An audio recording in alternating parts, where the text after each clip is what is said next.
So today is time for more edge highlighting, chat. More edge highlighting. Yesterday I got started with the upper body of the Leviathan Dreadnought. So all of the bright green highlights around every panel. I've been trying to trace every single edge of all of the stuff, which was quite a bit of work. But I think the upper body is looking good. I've also painted in the eye lenses yesterday, which I'm very happy with. I think they look good. So today we're gonna continue doing a little bit more edge highlighting. That's the plan. That is what we're gonna do. We have many hours ahead of us of just edging. Now I know what you're thinking, Lowko, that sounds like a regular Saturday afternoon to me. What?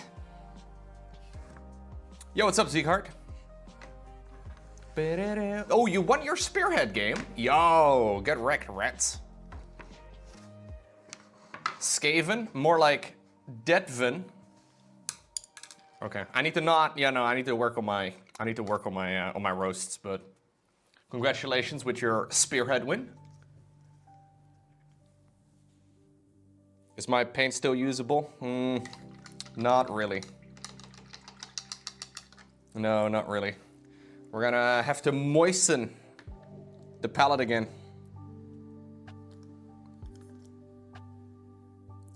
Because it is looking a little bit dry.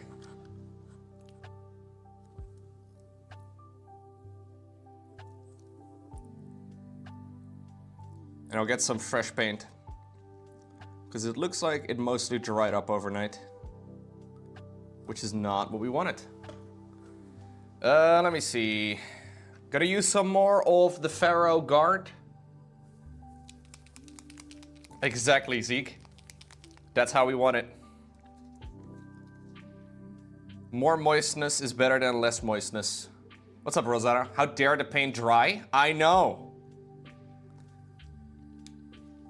Someone call the Inquisition. It must be sabotage. It's the only thing that makes sense. We're basically just painting it from top to bottom, I guess. I think yesterday it turned out quite well, though. I'm pretty happy with how it's looking so far. So let's try and not fuck it up today. We'll start with this panel, I guess. We just want a nice, relatively thin, but not too thin, green line. Just shave it around the side like that. Am I keeping it in the frame? Looks like I am. I am going to be painting pretty close to all the metallics. As a matter of fact, I got a little bit of a metallic dry brush, it looks like, on this panel, which I actually don't really mind. I think it looks, yeah, it's got a pretty cool effect. Even though it might not be entirely lore accurate. I'm not sure exactly what ceramite even is. I know it's supposed to be made out of ceramite, right? I think that's what it is anyways, but... we can have some, we're gonna add weathering to it anyways. I think having a little bit of the metallic showing through. In my mind, the green stuff, the green armor is metal. Even though I think technically it's not. I'm not sure exactly what it's supposed to be. I guess it's ceramic. That would make the most sense, but...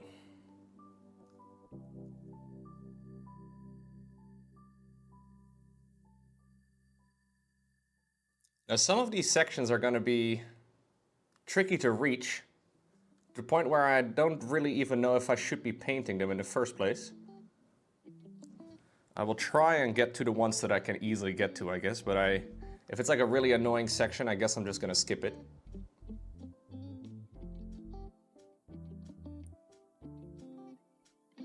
This part over here, for example, is very close to the metallics. We want to try and avoid hitting the metallics.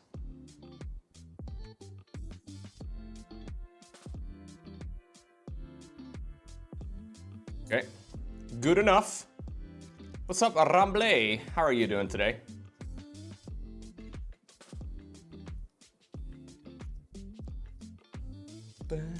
Welcome, welcome, welcome.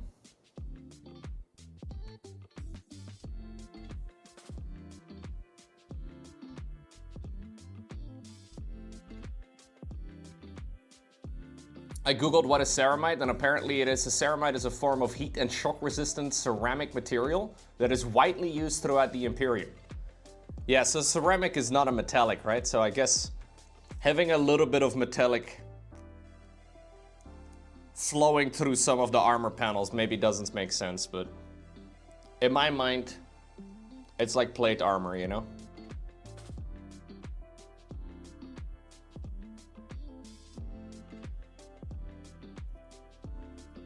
How strong is ceramite? Does it shatter? You would imagine it does.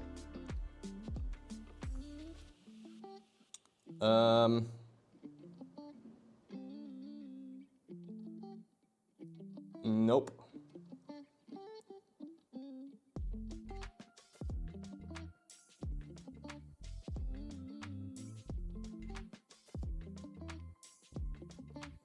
Go, that's better.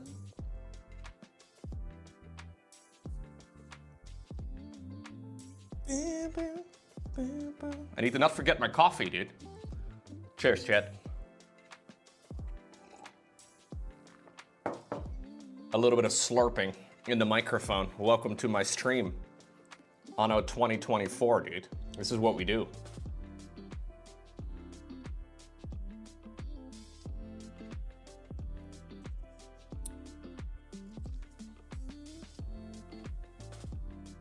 I got a little bit of the wash on this panel too, which again is gonna look a little out of place right now.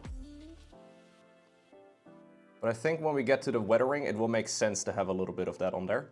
It's got a bit of the brown from the Agrax that I smeared all over the metallics.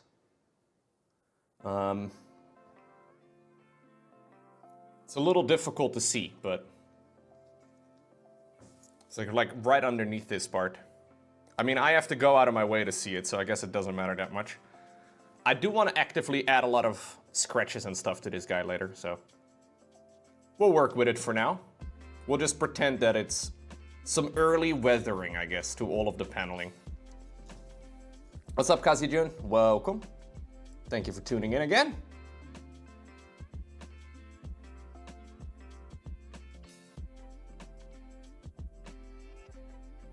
I feel like Kazi-jun has been watching every stream for a long time. What's up, Jekyll? When did Bob Ross take over? I'm trying to grow out my hair like Bob. Do you think it will look good? The typhoon can't stop me from watching your stream? Oh shit, there's a typhoon going over? Am I supposed to know this? I don't really watch the news.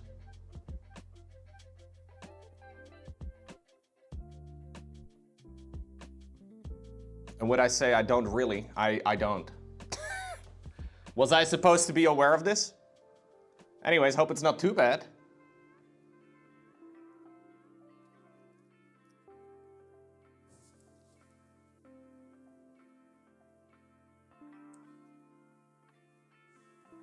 So the typhoon is literally blowing outside right now, Agent?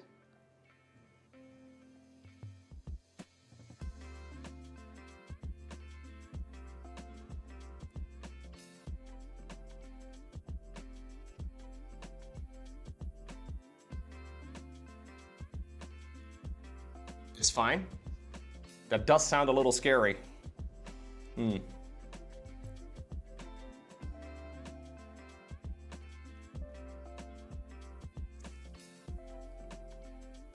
I don't really love the way that this line looks. I'm gonna get a little bit more of the good old original Sons of Horus. Other areas are greatly affected? Okay. No, I actively avoid a lot of news, Rosetta. It's, yeah, I don't know. Some people call it ignorant, but I don't really want to follow the world politics all too much. It makes me depressed.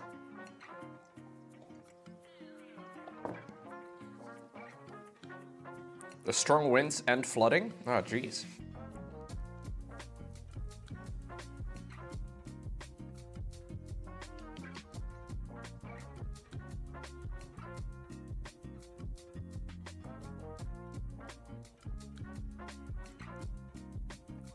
I'm base coating this again with the original color, which will hopefully allow me to tighten up this little edge highlight that I messed up as well. I'm thinking maybe I can use this as well to... No, I think I'm gonna leave the splodges. I think it's probably better. Maybe the ones over here I can get rid of though.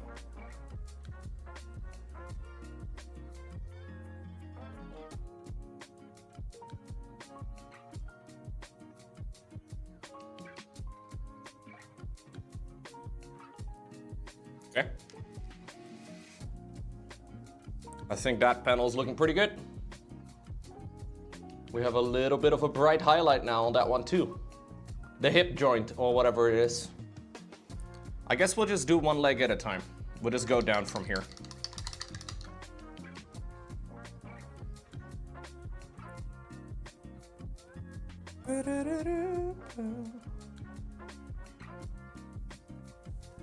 You only ever listen to French news and you're not even in Europe?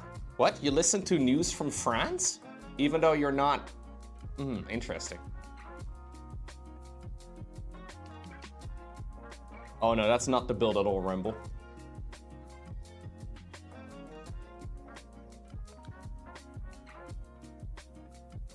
That's a bad build order.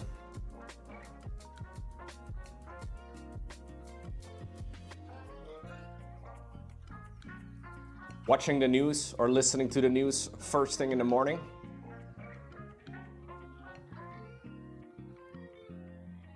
Hard nope for me.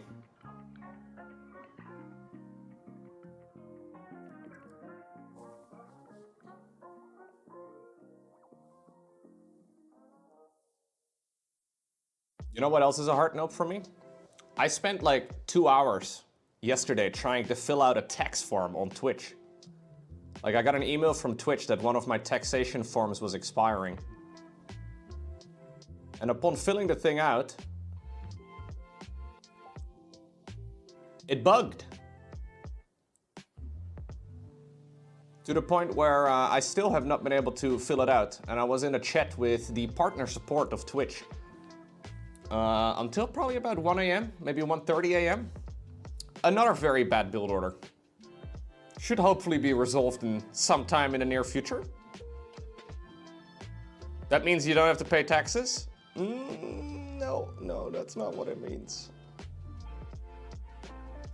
It does mean that due to a bug on Twitch's end, all my payments from Twitch have been put on hold. How fun is that? Now I'm sure they can resolve it within the next couple weeks before the next payment roll, right? Right? Surely this is fine, right?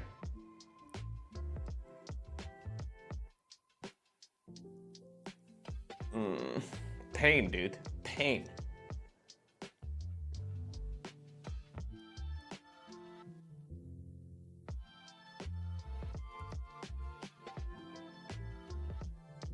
I slept pretty badly because of it, though. The beauty of doing these sort of things in the middle of the night, when I probably shouldn't have started that anyways.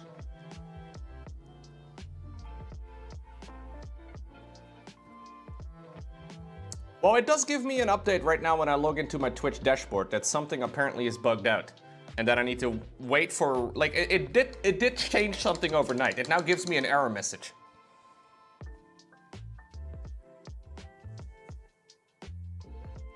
So something did change.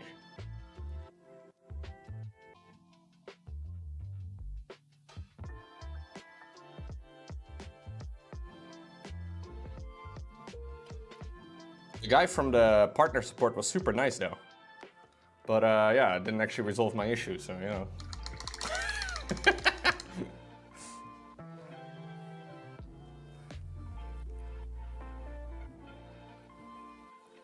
I think he must have apologized about 17 times, give or take.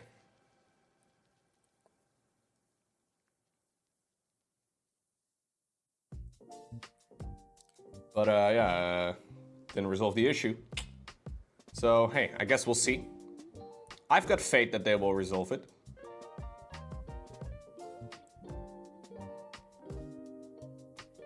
Otherwise, I guess I'll become a full-time YouTube streamer, guys. I don't know. I don't know, man. I don't know. We'll have to see.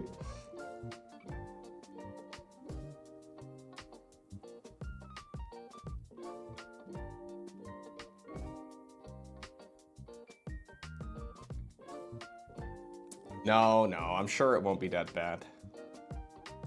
It is very frustrating though, because you like very deliberately fill out all the tax information, and then it just fucking bugs out.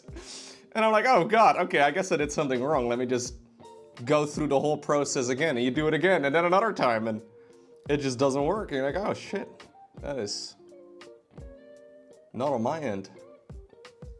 Yeah, pain. Very annoying. I think, by the way, that these little doodads on the legs are supposed to be metallic, right? Like this little, whatever this is. I think that's supposed to be metallic. Let me actually open up the official art on the website. Leviathan Siege Dreadnought. How does one finish a mini? Do you seal the mini with varnish? You can, absolutely. I did already varnish the plate armor to make it extra matte. I'm adding a lot of metallics to it right now, so I don't want to do another varnish on top of those, but I may brush on a little bit around the rim. Let me see. Okay, I've got the official artwork open. Yep, they're supposed to be metallic. So we will have to paint those in.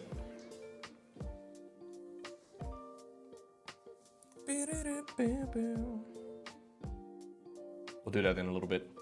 Is this Warhammer? This is most definitely Warhammer. This is the Horus Heresy.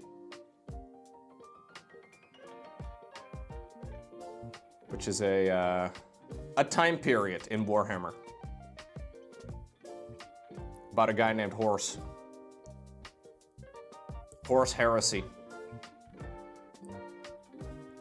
To be fair, if they didn't want him to do any heresying, they probably shouldn't have made his last name Heresy. It kind of had it in the name.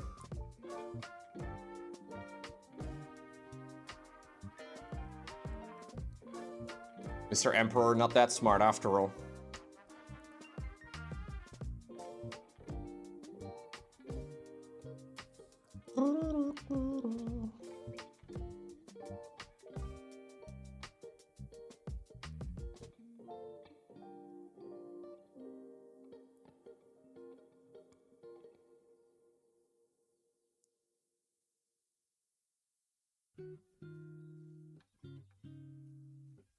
Okay. My last name is most... Yeah, I guess that's true, man. My last name is Television. So you're saying me and the Emperor have a lot in common. Nice.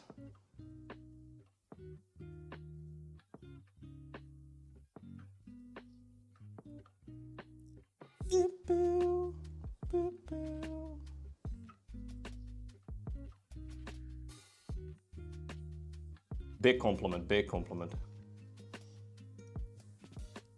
So, if I would attempt to do a monster skin and scales with a matte vinyl, well, you can, so there are different type of varnishes. So, I have like a couple of airbrush varnishes that I've been using. And they go from like ultra matte all the way to glossy.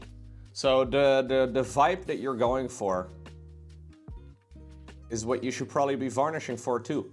Now, I don't usually varnish unless I want to use them, I guess, as a gaming piece, or if it's like a certain finish that I'm after. But you can do whatever you like. If you're going to use them as gaming pieces, it's probably best that you do varnish, yes. Especially for stuff that you've spent a lot of time painting.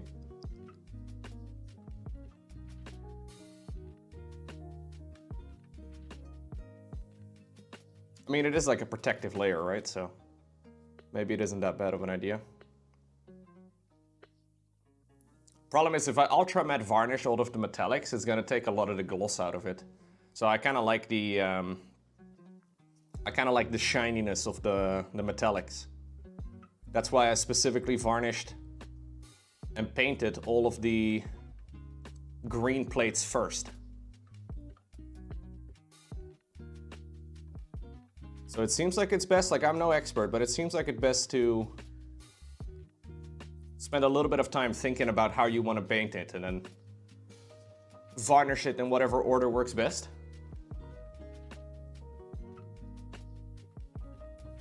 Yeah, I think if you're gonna do it for a tabletop, then it makes sense to varnish. You have like spray bottle varnishes. You also have airbrush varnishes. You have brush-on varnishes. It really depends on what you're trying to do. There are some horror stories on Reddit with spray can varnish. So you do have to be a little cautious about it, because I'm no expert, but there are some folks out there that had some bad experiences with it. Where they like painted a miniature and then they try to varnish it, and they spend hours painting the miniature and then the varnish like ruins the thing. You ruined one of your models with spray can varnish? Yeah, okay. That would be pain.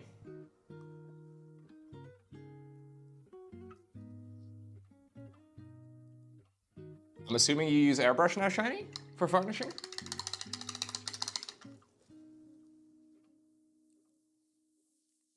If you have an airbrush, it seems very pointless to use spray can varnish.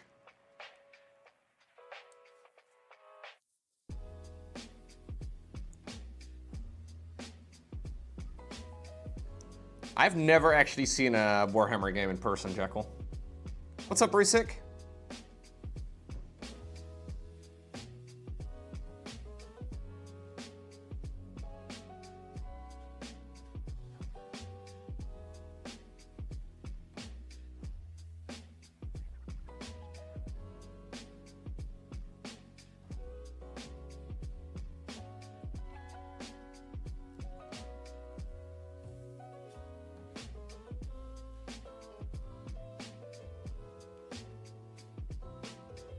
I don't think this is the cleanest line that I've ever drawn.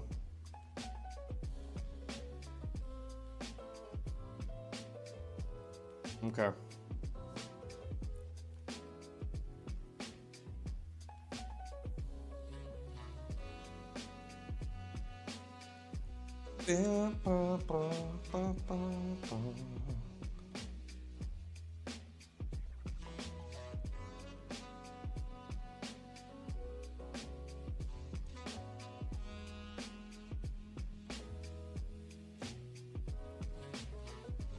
Use the tip, Lowko. Just the tip.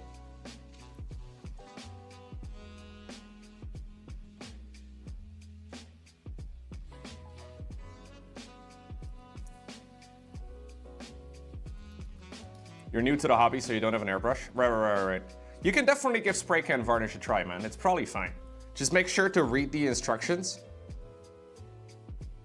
Like maybe like look up on Reddit or something what people advise.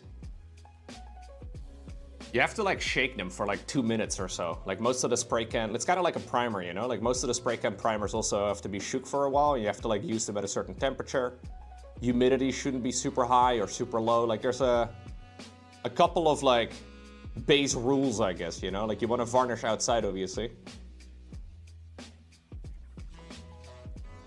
But you have to be a little cautious. How much are these brushes? How much do you think a brush costs, Galileo? So this is a animal hair brush from an animal called a Kolinsky sable. This is considered to be basically the highest end type of hair that you can use for brushes. This is a well-known brand. How much do you think a top-end brand costs? No, this one's about, I think, 11 euro. 11 euro. And it lasts a long time.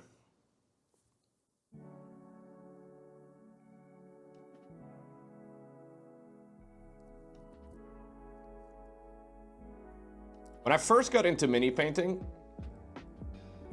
I like looked up brushes and whatnot, right? And some folks are like very adamant about never using a nice brush. Because apparently they're very expensive. So I was like, oh my god, people keep saying these fucking things are very expensive. How much are they actually?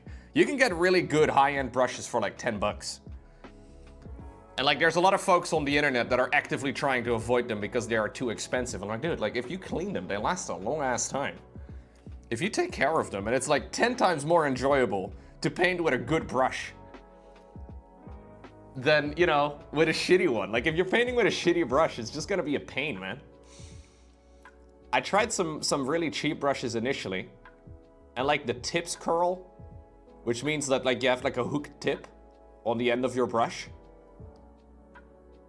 which is the worst. I did not enjoy the process painting with a cheap brush. And the super high-end ones are like 10 bucks. So you can, you know, you don't even need like a lot of brushes. You don't need a lot. Like if you get like a size 00 and like a size 2, you can go really far. You can go like maybe like a makeup brush as like a dry brush, and then maybe like a flat brush for like really large areas, and you're good, man. Like with like 3-4 brushes, you can do like 98% of the work. I think so too, actually, Lord Vanisher. Like the art supplies they gave me in elementary school and high school and stuff, I mean, obviously they were shit. Or at least not great. But it also directly affects how much somebody enjoys what they're doing, you know? But a lot for like dry brushing, you can get like specialized dry brushes. Those are pretty great. But a lot of folks swear by makeup brushes, and obviously the makeup world is pretty large. As a Twitch nerd, you may not be aware of this, but there's a lot of folk out there that enjoy makeup. And they make brushes for makeup. And obviously they're produced en masse. And I guess the scale advantages help make those things good for a pretty cheap price. So a lot of people use those. Yeah. Makeup brushes are pretty expensive. No, you can get like cheap ones off of like Amazon. So basically the big difference between brushes is whether or not it's animal hair or whether or not it's synthetic. In general, synthetic brushes are considered to be lower quality. But you can get, like, since it's basically plastic, right? Like you can get very large packs of many of them very quickly. Now they make very high-end plastic brushes or synthetic brushes too. And those are supposedly coming really close now to animal hair. Which is kind of cool. There's like a whole range of people that are like, say for example, vegan, right? It would be a little bit strange if you're vegan, but you do use animal hair brushes. So there is like a big push for that sort of thing, because you can spend a lot of, you know, I guess if you can scale it up and you don't need animal product, then, you know, it makes quite a difference.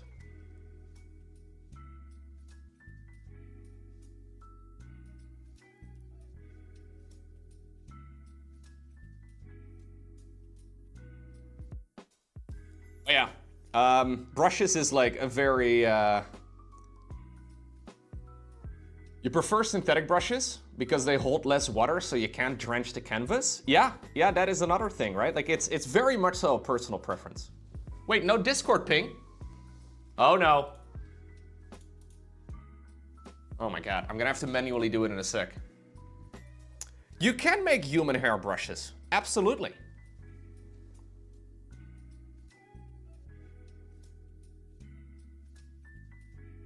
I found out that like brushes are very much so like a personal thing. Plus, it very much so seems to depend where you live as well in the world. Because like some brushes are much cheaper in the States than they are over here, and vice versa.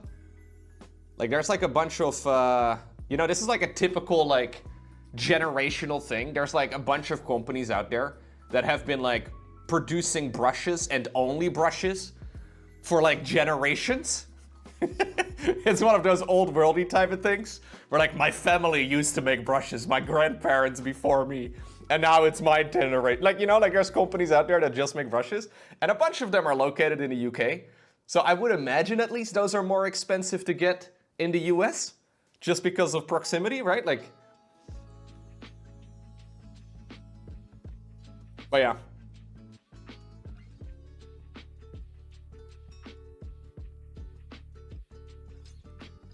Gotta be a little careful though, believing what people write on like Reddit and stuff about brushes, because it's very much so a personal thing.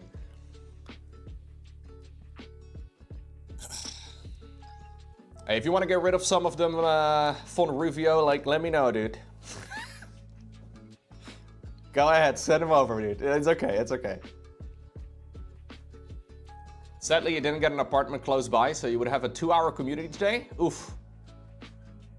You actually did an internship at a brush maker. Oh, interesting. You didn't get it in the end? Ah, okay. I see. Okay. Damn.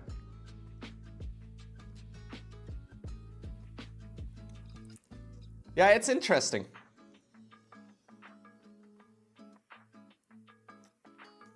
Yeah, brushes and stuff, it's all very much so like people have their own preferred brand. And that's just kind of what they end up buying, you know? Oh, I see, Shaker. I see.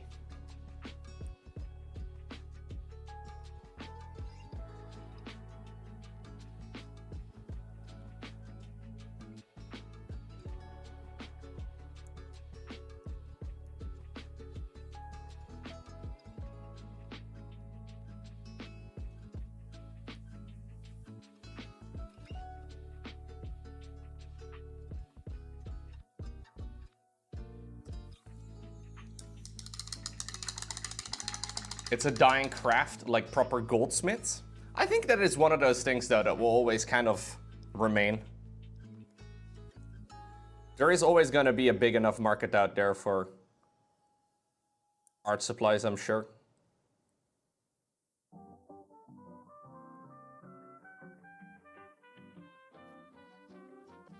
But yeah, it is definitely a niche. It's kind of like casting video games of a lesser than popular genre, you know? Like, say you're a commentator for, like, I don't know, StarCraft 2, for example.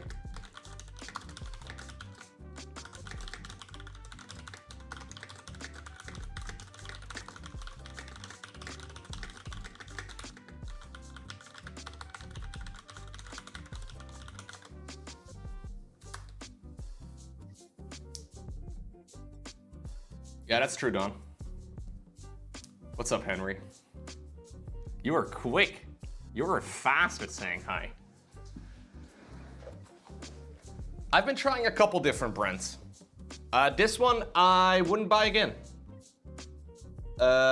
Because they are more expensive than other brushes out there. And I don't really see why I would specifically pay a premium for these. But Winsor & Newton is very well regarded. That's this brand. That's this brand. Maybe they're cheaper to get in other places. Over here, they're kind of expensive. I guess some of it is also Brexit. Like now, if you want to like import anything from the UK, you have to pay like an import fee. In the past, it was easy. You would just buy something and then it would show up. But in the UK now, you have to like go through like the whole fucking process. Literally no reason to buy anything from the UK. Or yeah, I've made that mistake once too. When it's like, hey, by the way, we're gonna charge you like a 25% surplus on what you have purchased because the UK is no longer part of the European Union. It's like, oh yeah, great, thank you very much. Forgot about that for a second. I forgot that now I can't buy things from the UK anymore without getting hit with a fee. So we're no longer buying things from the UK.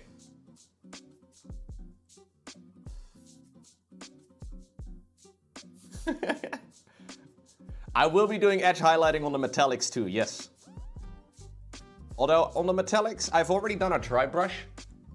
So I really only want to do like the brightest areas.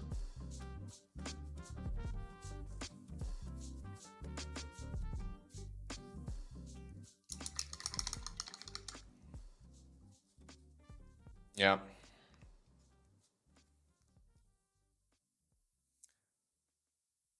They have a specific area, or at least they did in Schiphol as well, which is like the Amsterdam airport, specifically for British tourists that forget that they are no longer in the European Union and they have to queue up. You have to queue up in the non-EU passport line. And apparently this happens every day still. That there's tourists that come over and they don't realize they're not part of the EU anymore.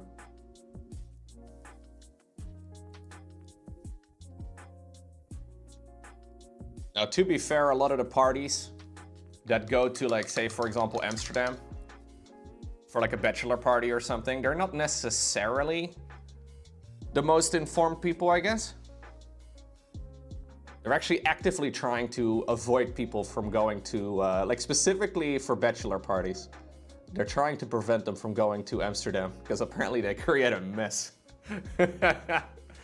Whenever you're looking for decals or parts, US stores are cheaper in shipping than UK ones? Fuck me, dude. That's crazy, though.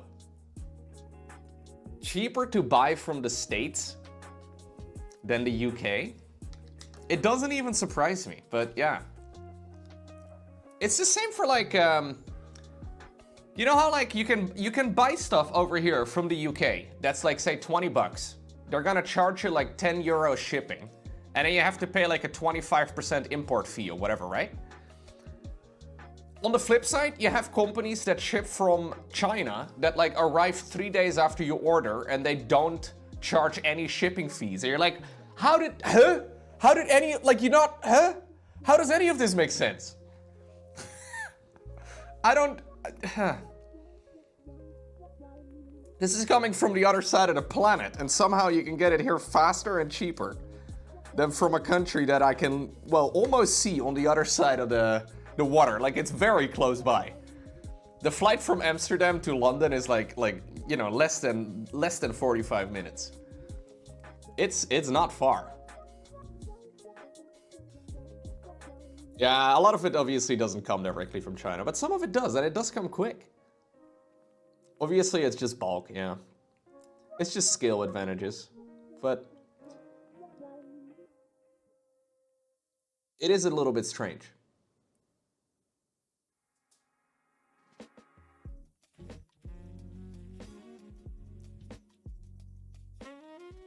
But I'm glad I'm not the only guy here who accidentally shipped things in from the UK and then forgot that you had to pay import fees.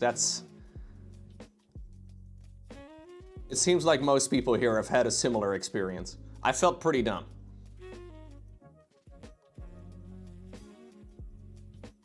Yeah, true, Don.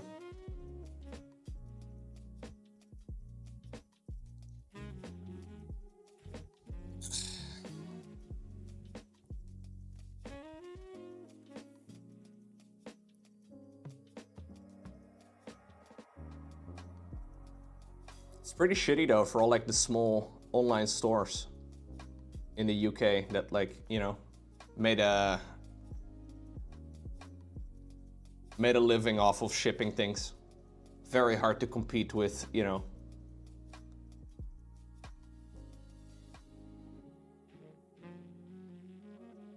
the European Union directly.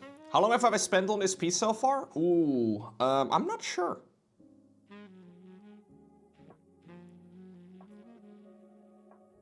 Does anybody have an idea? I'm honestly not sure, Mecca. Anywhere between 10 and 20 hours is what I'm gonna guess. But I also spend a lot of time building it on stream, so I'm not sure exactly. I've spent quite a few hours on it so far, yeah.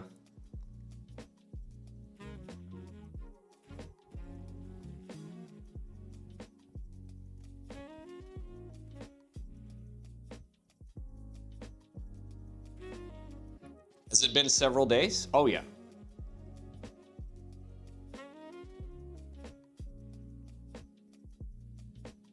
I've streamed the entire process. So at some point this VOD will make it up to the Lowko channel on YouTube, and I guess we can see with the amount of episodes uploaded how many hours I'm in.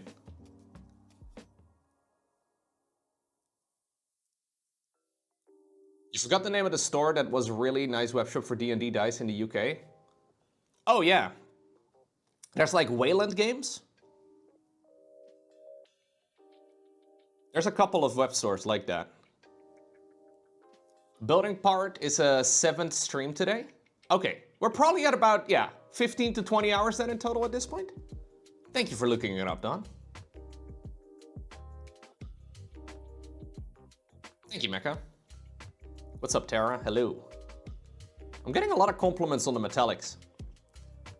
Interestingly enough, I feel like the metallics was just me slapping some paint on there and then slapping some washes on there and then slapping some dry brushing on there. But like I have not put nearly as much effort into the metallics as I have the panels, but I'm glad they look nice.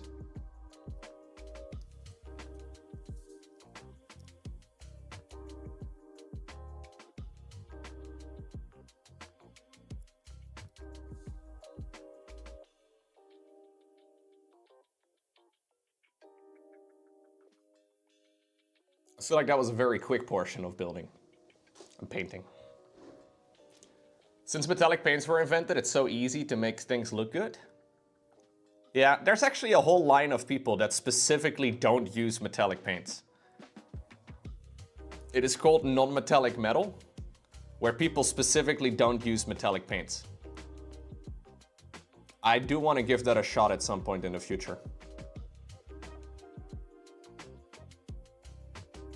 It is a really cool effect, but also relatively complex. If you're good at NMM, it looks so much better and you can choose how it looks. Yeah, exactly. I saw a lot of that over at the model scale challenge or whatever the fuck the thing is called.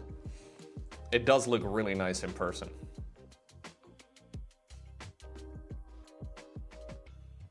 I will definitely give it a try. Oh yeah, no, I'll stream it too. I'll embarrass myself live on stream, it's fine.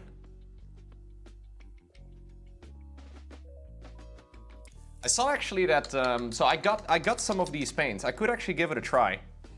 I saw the Army Painter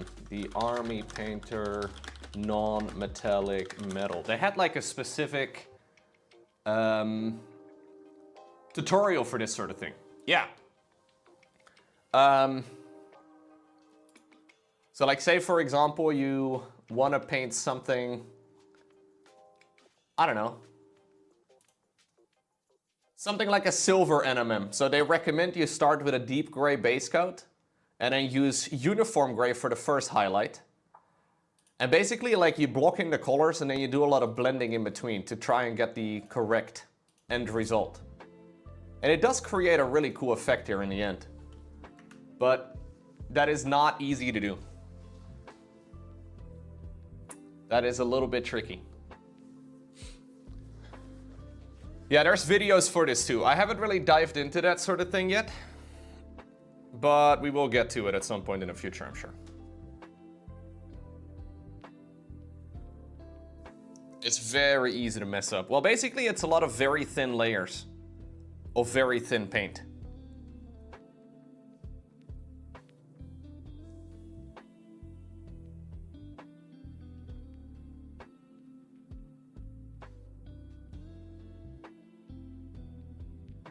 But as you may have already guessed, it's very time intensive. Flame On Miniatures is a fucking legend for this sort of thing. This looks almost unreal, okay? Flame On Instagram. For those of you that have never seen this sort of thing before, it is mind-blowing. Look at this shit. So that is not a gold paint. That is brushed on. That is shades of yellow mixed with like a blackish, whitish, whatever. This is mental. It's so clean. Yeah, it looks like RTX is on, right? And he has got several examples of this sort of thing. Like it is... This is artist level painting? Yeah, these guys are this is a high grandmaster, you know? Like it doesn't... You can't really get much better than a lot of this stuff. So here's the process, apparently.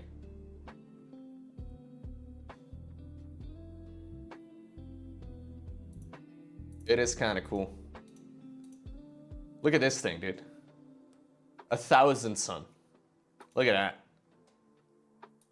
This one is actually like, if you look at it closely, at some of these. It doesn't even look entirely finished. But the vibe is still so sick. Somehow the videos look more impressive than the actual pictures of it. It is really cool. Look at that shit, dude. Yeah. It is very smooth. Anyways, that is like high Grandmaster League. We are not close to high Grandmaster League, but maybe, you know, if we keep at it, maybe one day we can look in that direction. Just have to put in the hours, right, guys? Anybody can do it, right? Anybody can be Grandmaster if you just spend enough time on it, right? Surely.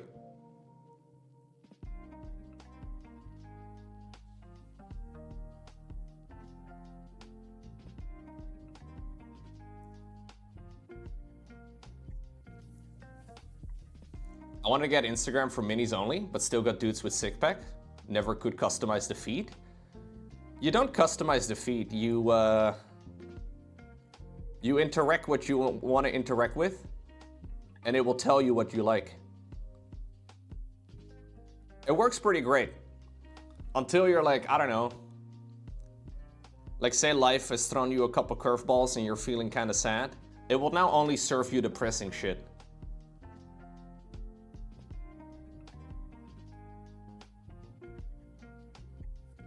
Algorithms are powerful. The craziest algorithm out there is easily TikTok, dude. That one is, that one's strong. Very OP. My favorite comment about the algorithm that somebody posted in Twitch chat like 2 years ago. They said something along the lines of, it took me 17 years to find out I was gay. TikTok figured it out in 5 minutes. I was like, dude, that is such a good description of the TikTok algorithm. It is fast. It realizes what your life is like, man. My entire TikTok algorithm after I played 2v2s with Rushy is now about fucking cuck chairs. Rushy mentions a cuck chair once, I watched one TikTok on it, and now somehow, some way, everything I see on TikTok is about hotel rooms.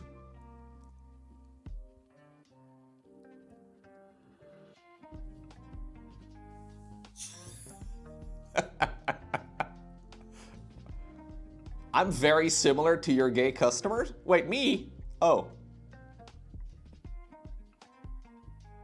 Well, I was talking about a guy in the chat who said that, but all right. I'm very similar to your gay customers? Oh, from the TikTok perspective. All right. I thought you were talking about me specifically. That's okay. That's all right. I don't mind.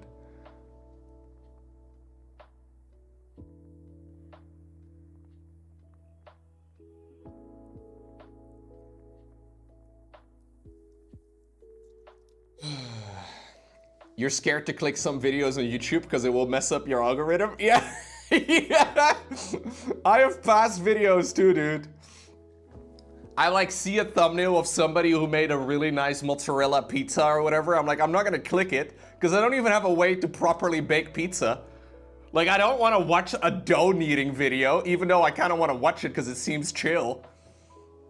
Because my entire fucking video feed will now be all about fucking kneading different pizza doughs.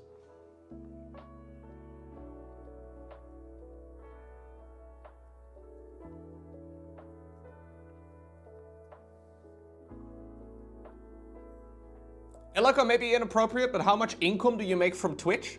$1 million. Well, right now I make no money off of Twitch because of the because of the fucking tax situation. I was talking about that earlier today. Twitch asked me to resubmit a tax form, but I can't submit the tax form. Like, the system is bugged. I'm hoping that they're gonna fix it because currently all my payments are put on hold. Now, I've been a partner here for a long ass time. Yeah, right now I don't seem to, I'm sure this will be fine, right? I'm sure they will fix it soon and this is not actually gonna be an issue. Most Twitch partners have their amount of subs visible, so you can see how many subscribers they have.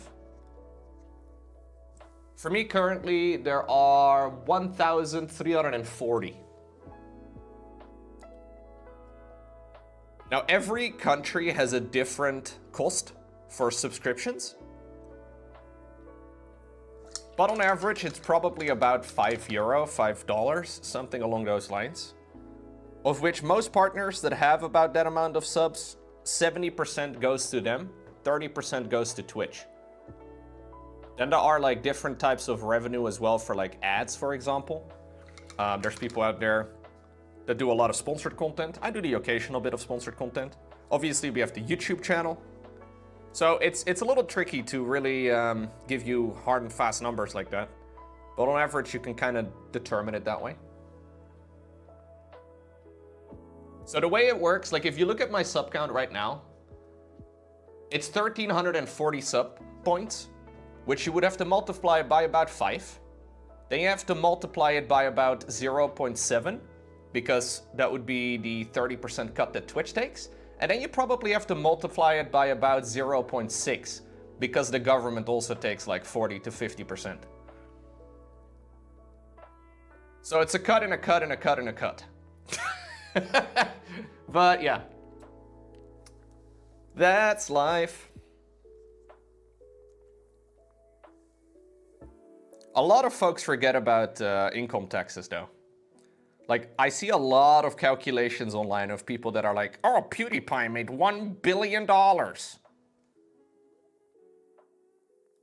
And those calculations never take into consideration any taxes. I don't know why. People never think about taxes.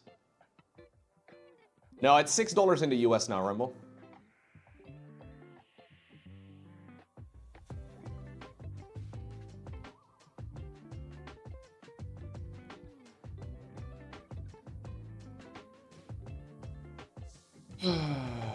It's so weird that you have to pay income tax, yet I don't have to pay taxes on rent.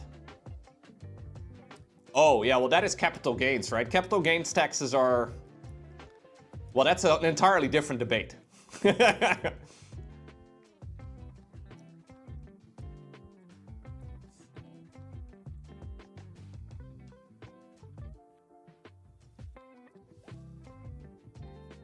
It's never really been my goal to make, like, as much money as possible. It's always been my goal to try and have fun doing what I, well, hopefully can do for a living.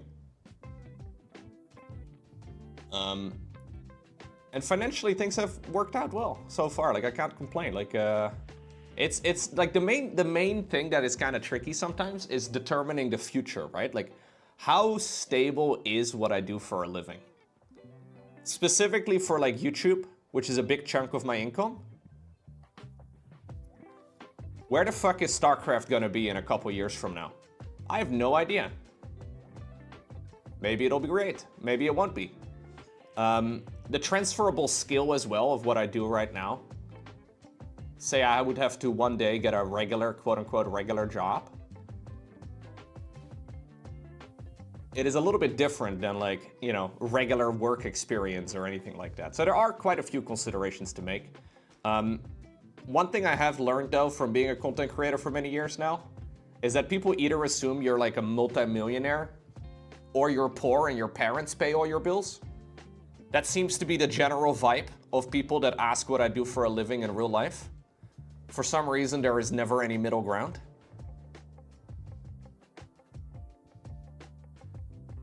But I'm kind of at the mercy of like the algorithm gods, I guess, specifically on YouTube. Any sort of future game releases. There's a lot, dude.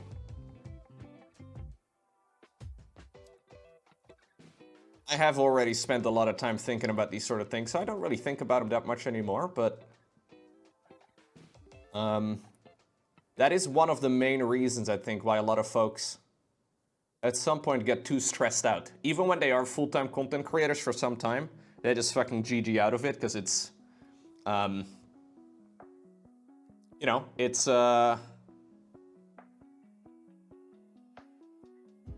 It's a little bit of a mental burden, I guess, sometimes. It's hard to sometimes think about these sort of things, but so far so good. I don't live a particularly fancy life. And I've got an amazing community here. That also makes a big difference.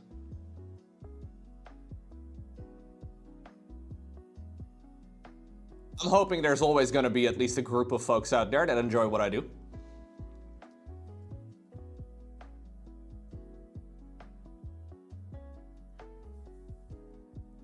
Thank you for coming to my TED Talk. How did I even get to this subject? Holy shit. I feel like I just spent like a fucking hour talking about this.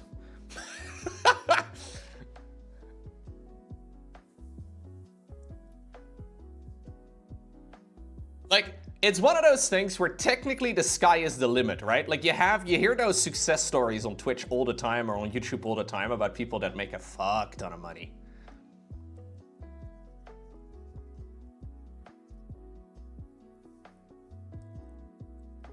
The only thing is you can never plan for that sort of thing, right?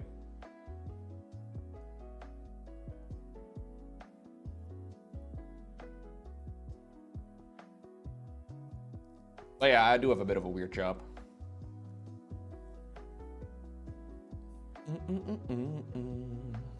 You just go with the flow, and if things get rough, you can take a part-time at McDonald's.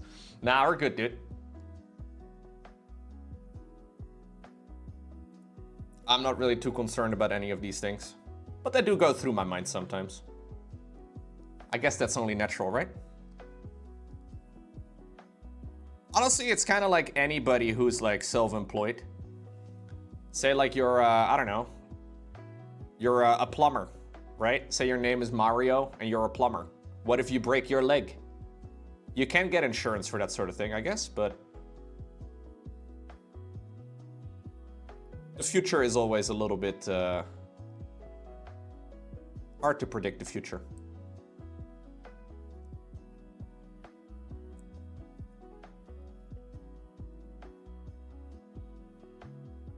Well, Kick is also quite an interesting platform. I don't know.